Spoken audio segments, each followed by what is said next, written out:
Azeri dilinin, Azeri demeyin. Azerbaycan dilinin. Azerbaycan Türkçesi deyin. Niye Azeri demeyin? Çünkü Azeri bambaşka bir şey oluyor. Bu imperializmin, İngiliz qüvvəsinin bizi yönləndirdiyi qüvvələrin bizi bölmək için kullandıkları çok güzel bir böyle diyelim Özbek, Kazak, Kırgız. Halbuki biz Kaşgarlı Mahmud Efendini de okuduğumuzda görürük ki anladır bize Türk'ün ne olduğunu, 20 boydan geldiğini, Oğuzların 24 boyu olduğunu, Kıpçakların ne bileyim ne kadar boy olduğunu ve bunların bir dil, Türk dili, sadece lehçeleri farklı.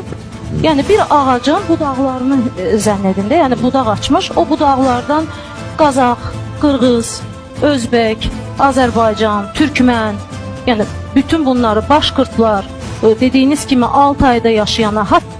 Ama ne olmuş? Dünya siyaseti bizi birbirimizden ayırmak istediği için hərəmizə bir ad koymuş. Biz coğrafyamızın adını daşımışıq.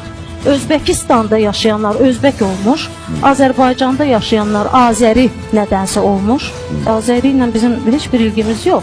Biz Türk'ük, dilimiz de Türk ağacından, bir budağından gelen bir qoldur.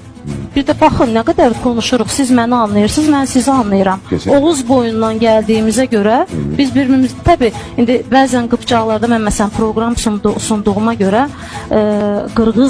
Qırğızıstandan qonaq gələndə, Qıpçaq qoluna Qazaxıstandan gələndə biraz zorluq çəkdim.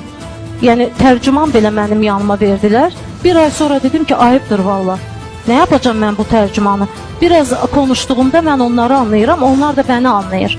Yani bu dünyada siyaset bize, siyasi ne diyeyim, dünyadaki o siyasi kuvveler bize yön verdiğine göre maalesef çok güzel şekilde bizi kullanıp bizi ayırmışlar.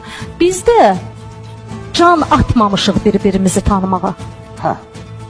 Can atmamışıq. Peki.